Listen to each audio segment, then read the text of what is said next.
साहब की टीम को एक दफ़ा फिर से एक्सेस नहीं दी गई और प्रोसिक्यूटर रिजवान अब्बासी साहब उनको जाने दिया और उनके ही 2 जूनियर्स जिनको स्टेट एक्सपेंस पे प्रोसिक्यूशन साइड के थे उनको खान साहब की तरफ से वकील अपॉइंट कर दिया गया, उनको जाने दिया गया। हालांकि आज 342 के बयान रिकॉर्ड होने थे और बहुत ज़रूरी था कि खान साहब को पता हो कि उनके अगेंस्ट चार्ज क्या है, एविडेंस क्या आई है, उसको समझ के उसका उन्होंने जवाब देना था। तो इस सारी कार्रवाई को बड़े ही एक ख़तरनाक तरीके से किया जा रहा है और एक कन्विक्शन की तरफ एक प्री डिटरमिन्ड माइंड के साथ लेके जाया जा रहा है और इसमें जज साहब की पूरी इन्वॉल्वमेंट है, सवालों की तैयारी से लेके जवाबात तक। और इस तरह के ट्रायल को ना किसी ने आगे कबूल करना है ना पहले किसी ने कबूल किया है।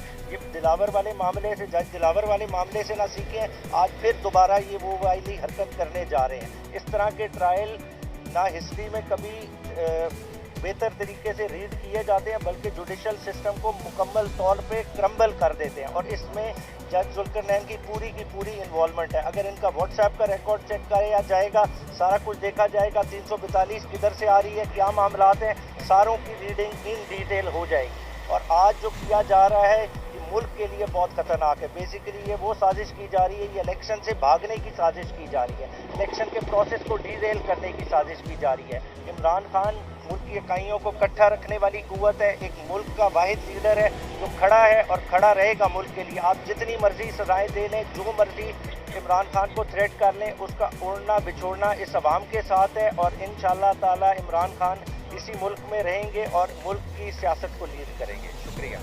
आपने जो ऐड करना है वो ऐड करने देना जी। हम मीडिया के तवज्जुह से ये बात पब्लिक तक और हायर जुडिशरी तक पहुंचाना चाहते हैं कि हम आज भी सुबह से मौजूद हैं। परसों हफ्ते वाले दिन से लेके एक अजीब सी गलत जो है ना वो रिपोर्टिंग की जा रही है, अवाम में मायूसी फैलाई जा रही है कि खान साहब की लीगल टीम खान साहब को प्रॉपरली डिफेंड नहीं कर रही। हम आपके तवज्जुह से ये बात करना चाहते हैं और ये चीज़ें आपके सामने लाने का मकसद भी ये है कि हम जो किरदार इस सारे सिलसिले में इन्वॉल्व है उनको बेनकाब किया जाए।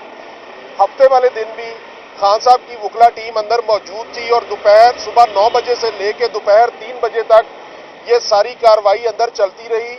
3:30 बजे के बाद जज साहब ने शहादतें रिकॉर्ड करनी शुरू की और राजा रिजवान अब्बासी जो प्रोसिक्यूटर हैं इस केस में, उन्हीं के 2 जूनियर वकला को खान साहब और शाह महमूद कुरैशी साहब के बिहाफ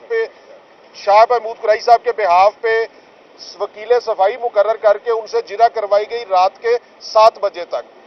देखें करप्शन ये होती है कि आप अपने वसाइल जस्टिफाई ना कर सके और करप्ट प्रैक्टिस ये होती है कि एक नॉर्मल प्रैक्टिस से हट के जब आप एक नॉर्मल प्रैक्टिस करते हैं वो करप्ट प्रैक्टिस होती है। और ये जज साहब अबुल असनाद जुल्करनैन साहब मुकम्मल तौर पे इस करप्ट प्रैक्टिस में इन्वॉल्व हैं और करप्ट प्रैक्टिस कर रहे हैं। आज तक पाकिस्तान की तारीख में अदालतें सिर्फ उस वक्त खुलती हैं अदालती औकात के बाद जब कोई अपने अमा का या जनरल पब्लिक का इशू इन्वॉल्व हो जिसकी रिड्रेसल इमरजेंसी में इन्वॉल्व हो।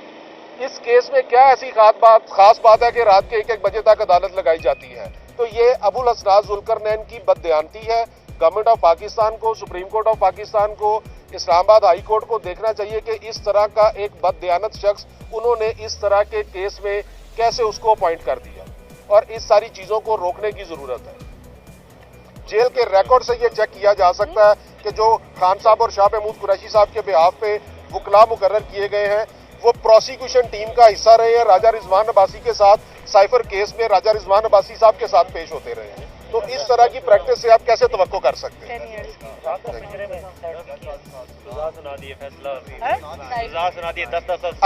अभी हमें इतला आई है कि 10-10 साल शाह महमूद कुरैशी साहब को और इमरान खान साहब को सजा सुना दी गई है। इतनी जल्दी थी जज साहब को, ये सारा कुछ उन्होंने करना था इसलिए किया जा रहा था। लेकिन हम आपके तवज्जुह से जनरल पब्लिक को ये कहते हैं कि आपको बिल्कुल मुश्तिल होने की जरूरत नहीं है। ये सिर्फ और सिर्फ आपको एग्रेशन दिलाने के लिए, मायूस करने के लिए ये सारी हरकत की जा रही हैं। ये इंशाल्लाह ये सजा 1 घंटा भी खड़ी नहीं होगी। जितनी इलीगैलिटीज कमिट की गई हैं वो सारी की सारी तिनकों की तरह बिखर जाएंगी जब ये किसी फोरम पे प्रॉपरली अप्रिशिएट होगा। तो इंशाल्लाह इमरान खान जिंदाबाद। اور دوسری ایک بات جو کل کی سماعت تھی، کل ہماری لیگل ٹیم کو وہاں سے ایک پنجرے کے اندر بند کیا گیا، خان صاحب کو سب کو ایک سائڈ پہ کیا گیا، اور جو چھوٹا کورٹ روم تھا اندر وہاں عدالت لگائی گئی نئی جگہ پہ، اور ہمیں ڈسیو کیا گیا، دھوکہ دے کے وہاں شروع کی گئی۔ جب وہاں ہم پہنچے تو قیدیوں والے پنجرے کے اندر ہمیں قید رکھا گیا، اور شاہ صاحب بھی، خان صاحب بھی، فیملی بھی، ہم وکلا سارے وہیں موجود رہے، اور وہاں ہمارے سامنے اندر کورٹ روم کے اندر جو سرکاری وکلا انہوں نے تعینات کیے ہوئے تھے، ان کے ذریعے سوالات کے جوابات مکمل کیے جا رہے تھے، اور اتنی شیمفل پریکٹس میرے خیال سے لیگل پروفیشن کے اندر اس سے پہلے شاید اس کی کوئی بددیانتی کی کوئی اور مثال موجود نہ ہو۔ صاحب آج فیصلہ بھی زیادہ دیر محفوظ نہیں رہا، بہت جلدی سنایا گیا، کیا دیکھیں یہ فیصلہ انہوں نے اسی کے لیے تمام ضابطے پامال کیے، رات کو 1 بجے تک عدالت لگائی۔ کل لیگل ٹیم سارے سینئر وکلا موجود تھے، جتنے ہماری لیگل ٹیم تھی 6-7 سینئر وکلا سارے موجود ہیں۔ ہمیں جب انہوں نے رات کو 6-7 بجے کارروائی شروع کی تو ہمیں ایک وہ قیدیوں والے پنجرے کی حد تک پابند کیا گیا، بند رکھا گیا، اور دوسری سائڈ سے کورٹ روم کے اندر ساری کارروائی شروع کی گئی، اور جب ہم انٹرپٹ کرتے، جب ہم بولتے، کوئی اعتراض اٹھاتے تو وہاں سے خاموش کروایا جاتا۔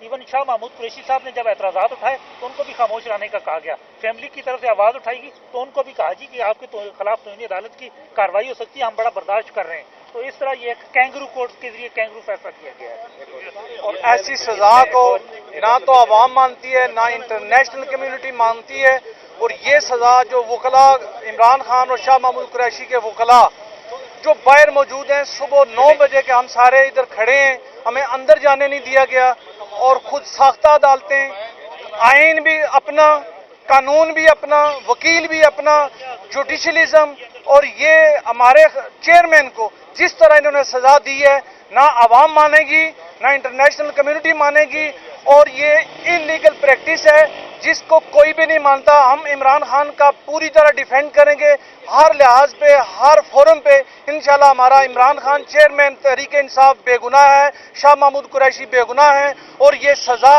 یہ غیر قانونی، غیر آئینی اور غیر اخلاقی ہے جس کو کوئی بھی نہیں مانتا۔ Thank you. اس میں ایک اور سبمیشن یہ ہے کہ جو right stroke up right stroke up کرنے کا جو ہم ریگولر پریکٹس کرتے ہیں، اس کا اصول یہ ہوتا ہے کہ ایک پوائنٹ فارزبل شہادت کی حد تک نہیں آ رہا، جیرا کا رائٹ اسٹرک اپ ہوا ہے تو آگے والا رائٹ نیکسٹ اسٹیپ کا پروسیجر کا رائٹ اسٹرک اپ نہیں ہو سکتا۔ انہوں نے جیرا کا رائٹ اسٹرک، اس کے بعد وکیل اویلیبل تھے ہمارے، آج بھی کھڑے تھے، کل بھی اویلیبل تھے، اس کے بعد جو 342 کی اسٹیٹمنٹ ہے اس کا رائٹ اسٹرک اپ نہیں ہو سکتا، کسی بھی قانون میں نہیں ہے۔ وہ رائٹ پہلے والے جو ان کے اوریجنل کونسل ہے وہ کر سکتے تھے، اس سے بھی قانون کو سائڈ پہ رکھ کر کیا گیا۔ اور تیسری بات یہ ہے اس کے بعد فائنل آرگومنٹس کا ہے، کونسل موجود تھے سب بھی، اور جب تک کورٹ ٹائمنگ ہوتی ہے اس وقت تک تو ایٹ لیسٹ ٹائم ہر صورت میں دیا جاتا ہے، ہر جگہ دیا جاتا ہے۔ کورٹ کا اور قانون کا مذاق بنایا گیا، پوری دنیا میں مذاق بنایا گیا۔ یہ تو ویسے بھی انشاءاللہ یہ اس کیس کی کوئی ایسی حیثیت نہیں ہے کہ یہ مینٹین کرے گا، انشاءاللہ یہ اٹھ جائے گا، لیکن پوری دنیا کو جو دکھایا گیا، جو پاکستان کا اور پاکستانی جوڈیشری کا جو امیج بنایا گیا، یہ ہمیشہ کے لیے دبا اس پاکستان پہ لگ گیا اور اس جوڈیشری پہ لگ گیا کہ فارمر پرائم منسٹر کو اور فارن منسٹر جو ہمارے سابقہ ہے ان کے ساتھ اس طرح کے ٹریٹ کیا جا رہا ہے، تو وہ یہ اپنی پبلک کے ساتھ یہ عدالتیں کیا کرتی ہوں گی، کیا انصاف دیتی ہوں گی؟ یہ ہم سب کے لیے سوچنے کا مقام ہے، اور ہم سب کے لیے اور پاکستانی عوام کو آواز اٹھانی چاہیے۔ اگر آج آپ خاموش رہو گے، وہ شخص اس شخص کے لیے جو لوگوں کے لیے آواز اٹھاتا تھا، جو مظلوموں کے لیے، جو مسلمانوں کے لیے آواز اٹھاتا تھا، جس کی زندگی بہترین زندگی چل رہی تھی، اس نے اپنی سکون والی بہترین زندگی چھوڑ کر آپ کے لیے اس میدان میں آیا کہ میں اس ملک کے غریبوں کو، مظلوموں کو، ان کی آواز بنوں، اس ملک میں تبدیلی لاؤں۔ اگر آج یہ لوگ نہیں اٹھیں گے، نہیں بولیں گے، آواز نہیں بلند کریں گے، تو پھر سوچ لیں کہ کل ان کے لیے جب ان کے ساتھ ظلم ہوگا تو کون ان کے لیے بولے گا؟ کوئی بھی نہیں بولے گا۔ 10 سال ان کو سزا دے کر عمران خان صاحب کو نہیں توڑا جا سکتا۔ 2 دن پہلے میری عمران خان صاحب سے یہ ملاقات ہوئی، انہوں نے کہا مجھے لٹکا بھی دیں، پھانسی بھی دے دیں، میں انشاءاللہ کبھی بھی پیچھے ہٹنے والا نہیں ہوں، ٹوٹنے والا نہیں، سوال نہیں تھا، آخری دم تک میں آخری سانس تک لڑتا رہوں۔